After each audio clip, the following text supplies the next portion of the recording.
días. La primera lectura viene del profeta del Antiguo Testamento, Sofonías, capítulo 3, 14 al 20. Dice así: lanza gritos de alegría, hija de Sión. Da gritos de victoria, Israel. Regocíjate y alégrate de todo corazón, hija de Jerusalén. El Señor ha levantado el castigo, ha puesto en retirada a tus enemigos. El Señor, Rey de Israel, está en medio de ti. Nunca más temerás mal alguno. Aquel día le dirán a Jerusalén: no temas, Sión, ni te desanimes, porque el Señor, tu Dios, está en medio de ti como guerrero victorioso. Se deleitará en ti con gozo, te renovará con su amor, se callará sobre ti con cánticos. Como en los días de fiesta, yo te libraré de las tristezas que son para ti una carga deshonrosa. En aquel tiempo yo mismo me ocuparé de todos los que te oprimen. Salvaré a la oveja que cojea y juntaré a la descarriada. Les daré a ustedes fama y renombre en los países donde fueron avergonzados. En aquel tiempo yo los traeré, en aquel tiempo los reuniré, daré a ustedes fama y renombre entre todos los pueblos de la tierra, cuando yo los restauré ante sus mismos ojos. Así lo ha dicho el Señor. Esto es palabra de Dios. La segunda lectura del Antiguo Testamento viene del profeta Isaías, capítulo 12, verso 2 al 6. He aquí, Dios es salvación mía. Me aseguraré y no temeré, porque mi fortaleza y mi canción es Jehová, quien ha sido salvación para mí. Sacaréis con gozo aguas de las fuentes de la salvación. Y diréis en aquel día: cantad a Jehová, aclamad su nombre, haced célebre en los pueblos sus obras. Recordad que su nombre es engrandecido. Cantad salmos a Jehová, porque ha hecho cosas magníficas. Sea sabido esto en toda la tierra. Regocíjate y canta, oh moradora de Sión, porque grande es en medio de ti el Santo de Israel. Palabra de Dios. Yo leeré Filipenses 4, del 4 al 7. Alégrense siempre en el Señor. Insisto, alégrense. Que su amabilidad sea evidente a todos. El Señor está cerca. No se inquieten por nada, más bien, en toda ocasión, con oración y ruego, presenten sus peticiones a Dios y denle gracias. Y la paz de Dios, que sobrepasa todo entendimiento, cuidará sus corazones y sus pensamientos en Cristo Jesús. Esta es palabra de Dios. Alabamos. En este tiempo de gozo y de Adviento acabamos de escuchar unas lecturas muy llenas de ese júbilo. Está en medio nuestro, Él es el que nos defiende. El texto del Evangelio de Lucas pareciera romper con ese, ya les van a ver por qué, empezando por el personaje que describe.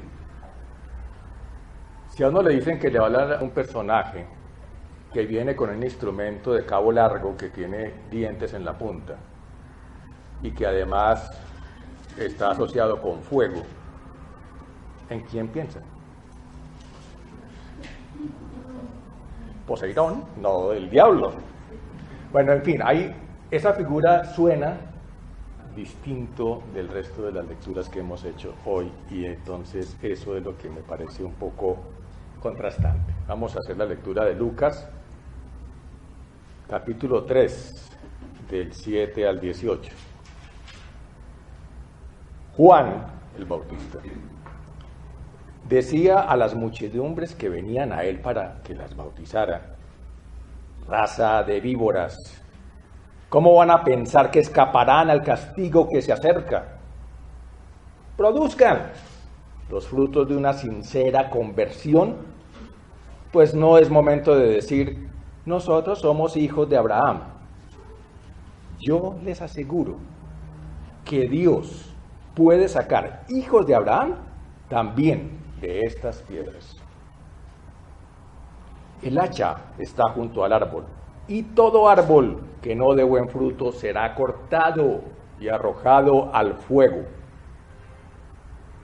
La gente le preguntaba, ¿qué debemos hacer? Él les contestaba, el que tenga 2 capas, que dé una al que no tiene, y el que tenga de comer, haga lo mismo. Vinieron también cobradores de impuestos para que Juan los bautizara. Le dijeron, maestro, ¿qué tenemos que hacer? Respondió Juan, no cobren más de lo establecido. A su vez, unos soldados le preguntaron, ¿y nosotros qué debemos hacer? Juan les contestó, no abusen de la gente, no hagan denuncias falsas y conténtense con su sueldo. El pueblo estaba en la duda y todos se preguntaban interiormente si Juan no sería el Mesías. Por lo que Juan hizo a todos esta declaración: yo les bautizo con agua, pero está para llegar uno con más poder que yo.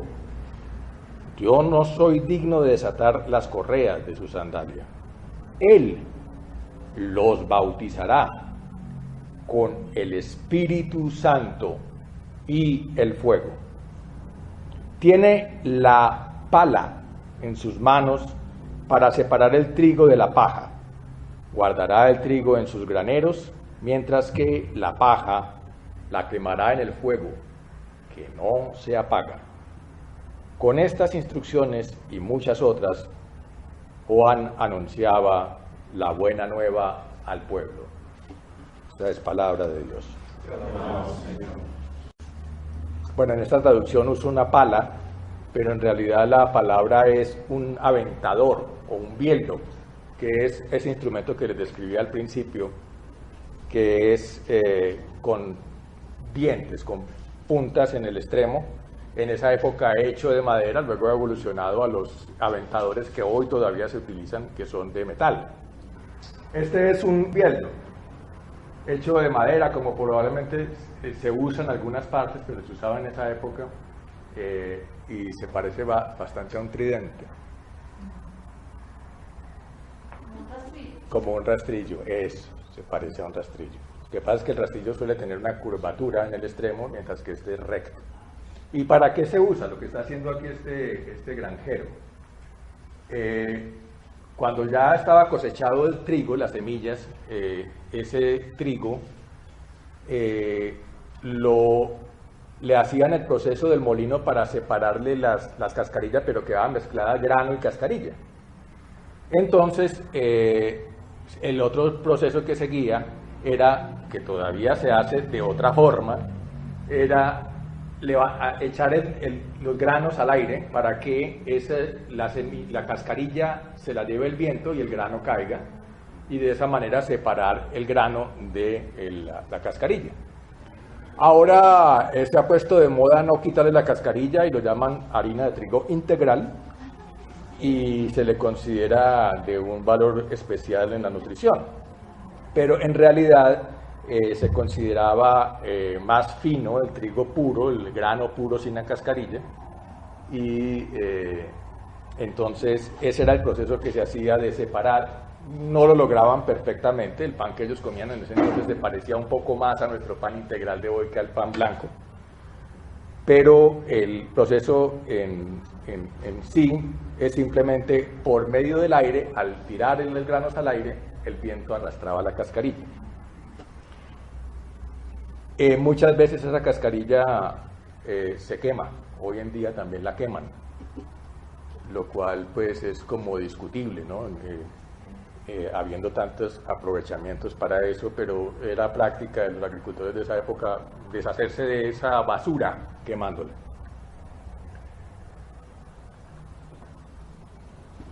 Hecha esa ilustración del bieldo o aventador, tratemos de mirar un poco lo que nos dice esa lectura de hoy. Todos los textos que leímos de los profetas y el texto de la epístola tienen un sabor muy gozoso y muy jubiloso. El Señor está en medio nuestro, está del lado nuestro, Él es el que ya rescata a la oveja perdida, Él es el que nos trae la fortaleza, nos restaura la dignidad, nos vuelve a unificar, y que además nos concede una paz que está por encima de todo entendimiento, y eso es muy gozoso, eso es muy lleno de júbilo. Y este texto, en cambio, tiene una connotación más de juicio, más de rendición de cuentas, más de que si a mí me describen el personaje con el que hice la introducción, lo que viene es eso, yo como que más bien quiero que no llegue todavía. Viene con el instrumento ese y viene a cortar lo que no sirve y a aventar. Bueno, hoy la palabra aventar tiene otra connotación en nuestro medio, pero ese es el término original, aventar, y viene de exponer al viento. ¿Cómo hacer coincidir, que conecten ese júbilo y esa esperanza con este sabor de juicio y de rendición de cuentas que nos trae Juan el Bautista aquí?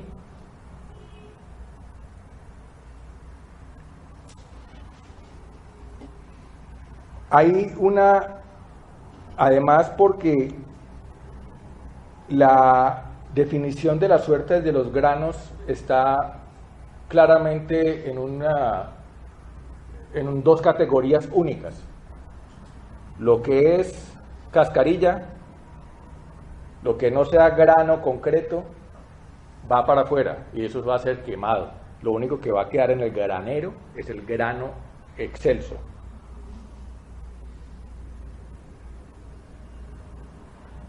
Vale la pena, y ese sería como el primer punto a tener en cuenta.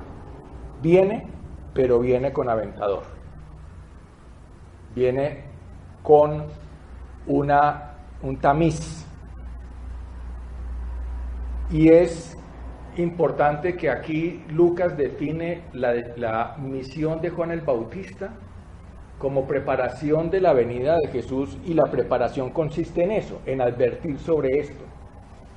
La gente está convencida de que ir a echarse un chapuzón en el Jordán es todo lo que necesita Y él les dice, ¿ustedes creyeron que eso era así de mogollo? Que esto es recocha.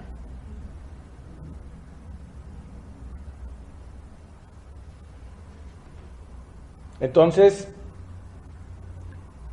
lo que exige, lo que aquí plantea como la misión de Juan, es la exigencia de que para que haya una presencia del reino de Dios, nosotros tenemos que estar en disposición de ponernos al servicio de ese reino.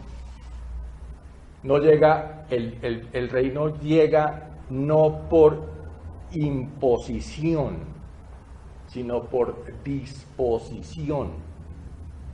Es decir, nosotros, Juan les dice, ustedes tienen que, para poder ser partícipes de ese reino, mostrar frutos de verdadera conversión. Lo dice acá en esa traducción, en otras palabras dice frutos de arrepentimiento. La palabra que usa ahí es metanoia, nos decía la vez pasada Magdalena, porque ella leyó el texto inmediatamente anterior a este, que tiene en sí la connotación del sentir el compungimiento y la pena, el pesar de haber estado haciendo lo que no es, pero que tiene también la connotación de adoptar la conducta diferente de aquella de la cual siento que no debe ser, reconozco que no debe ser. Entonces, el segundo punto que ya nos lo introdujo la vez pasada Magdalena, es que el arrepentimiento es nuestra forma de estar dispuestos en este tiempo de Adviento. Pero a veces se nos queda un poco en el éter.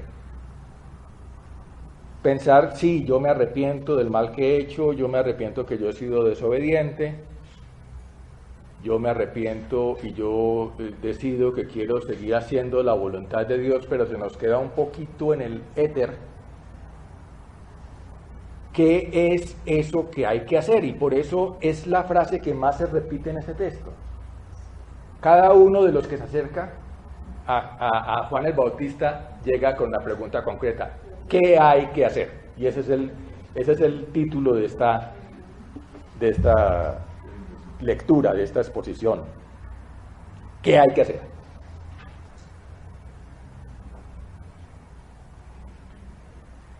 Entonces, las respuestas de Juan son demasiado concretas, van demasiado específicas a cada auditorio. Se le acerca el cobrador de impuestos y a él le tiene que decir específicamente: usted está cobrando más de lo que es. Si usted realmente espera ser partícipe de este reino, haciendo eso, no tiene cabida.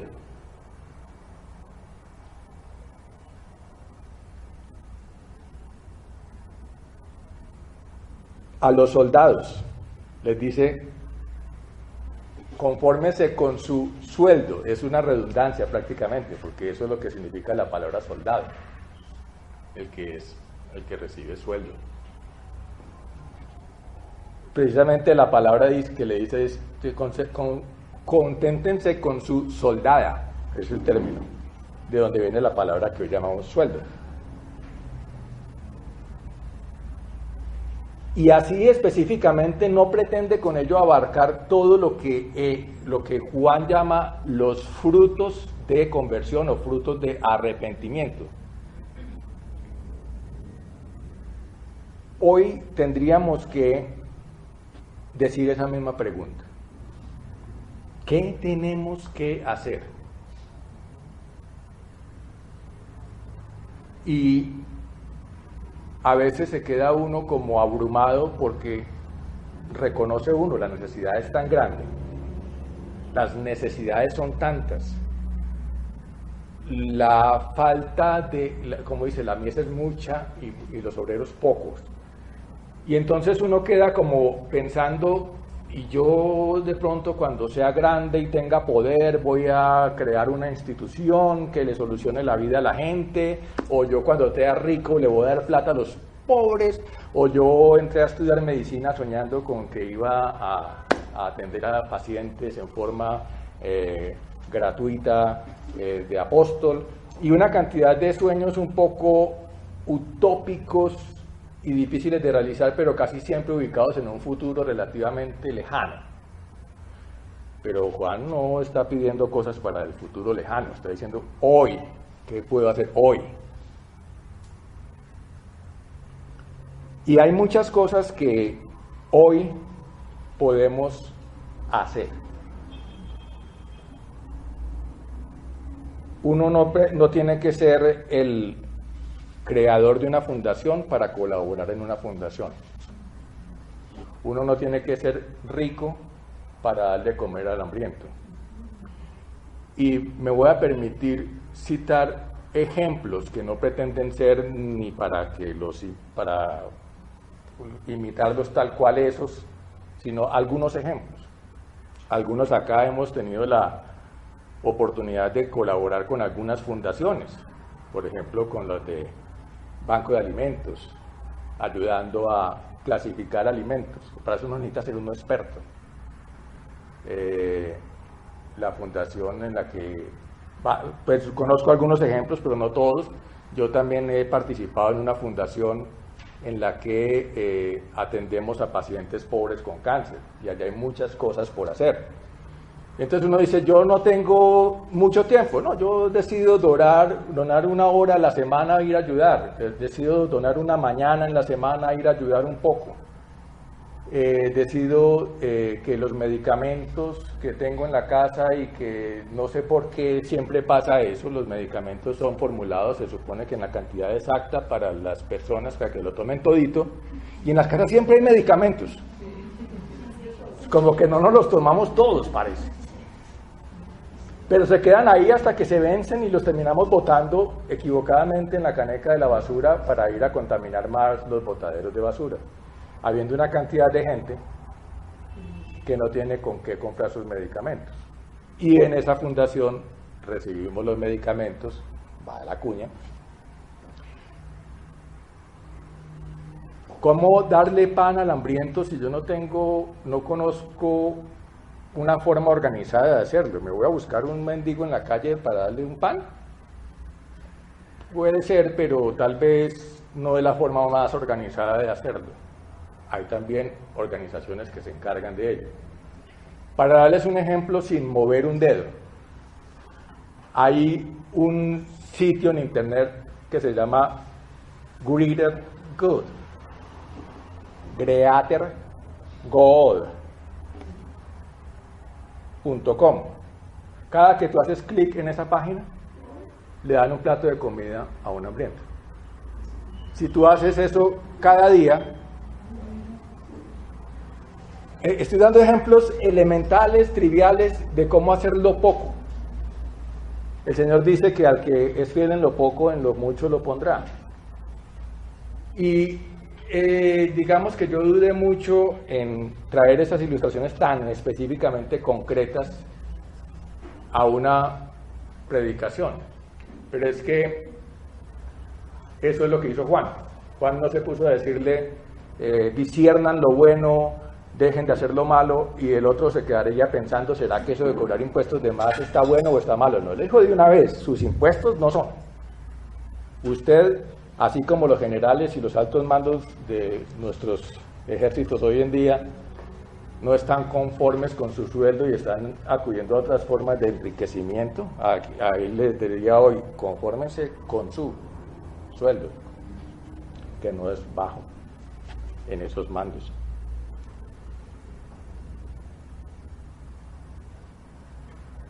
Para tratar de redondear el tema, una forma concreta que hoy nos llama la Escritura a disfrutar del gozo de la conversión es cuando nosotros, al dejar de estar en contravía a la propuesta del reino, hacemos ese arrepentimiento que es reconocer ese error nuestro, ese camino errado nuestro, para volver al camino correcto, y eso estar en la disposición de que eso se vea reflejado en acciones concretas que demuestran para dónde es que yo voy.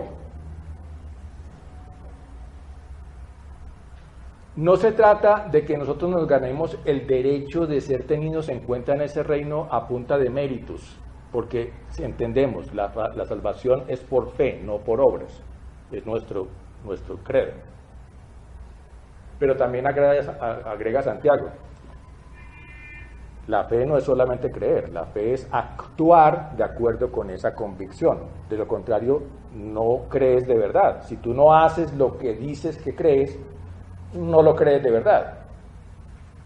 Por lo tanto, ese arrepentimiento que nos decía la semana pasada acertadamente Magdalena, ese arrepentimiento tiene que ser acompañado, tiene que ser concomitante con la fe, porque de lo contrario es simplemente un remordimiento. Si el arrepentimiento no me lleva a una fe, y una fe que se manifiesta en estos frutos del actuar, no es genuino, dice aquí Juan. Y lo complementaría Santiago. ¿Tú crees?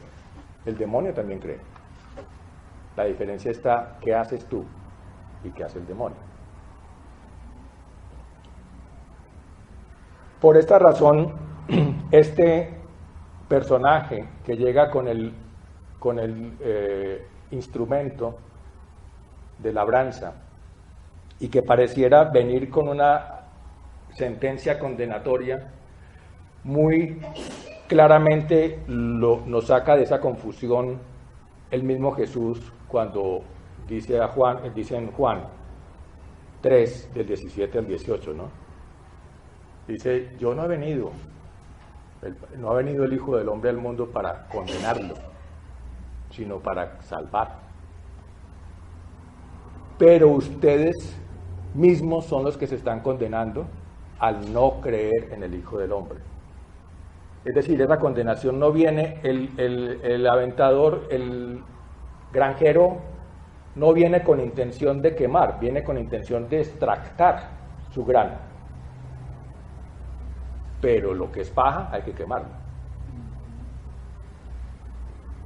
No es culpa del agricultor, es culpa de que esa paja no sirve para lo que el agricultor la necesita.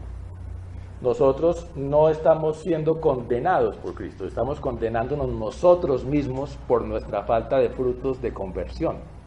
Y por lo tanto nos estamos declarando no receptores de la buena nueva que Él nos está proponiendo.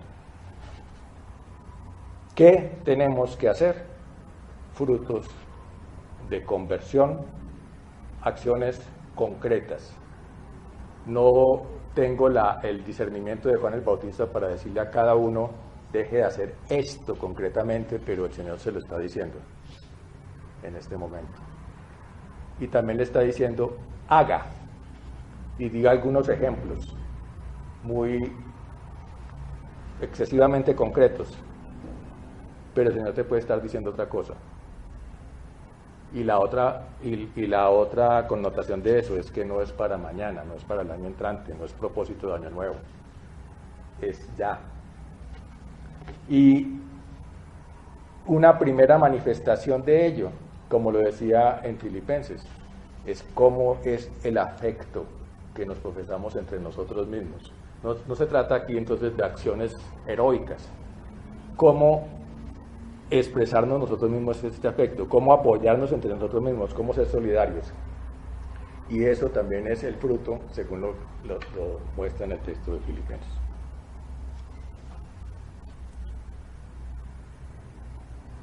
Conclusión. El Señor está en medio nuestro. Viene y es un gran gozo para nosotros tenerlo en medio nuestro, pero viene con exigencia, viene con una disposición de separar lo que sirve de lo que no sirve y nos invita concretamente a un qué hay que hacer concreto, que es el fruto de nuestra conversión para ser en esa manera coherentes, partícipes de su invitación, de su reino. Les invito a que oremos. Padre, gracias por tu palabra que nos llena de tu presencia, de tu gozo, de retos para nuestra vida. Reconocemos, Señor, que nos acercamos a tu palabra con la limitación de nuestra mente y con nuestras limitaciones como seres dispuestos realmente a recibir tu voluntad. Te pedimos que tu Espíritu obre en nosotros una conversión verdadera, genuina, y que ella se vea manifestada en frutos concretos como tú lo esperas. Queremos ser ese grano que nutre, ese grano que es fuente de pan para alimento. Y nos ponemos en tus manos, Señor. Solo tú puedes hacer esa transformación en nuestras vidas. Lo rogamos en el nombre de tu Hijo. Amén.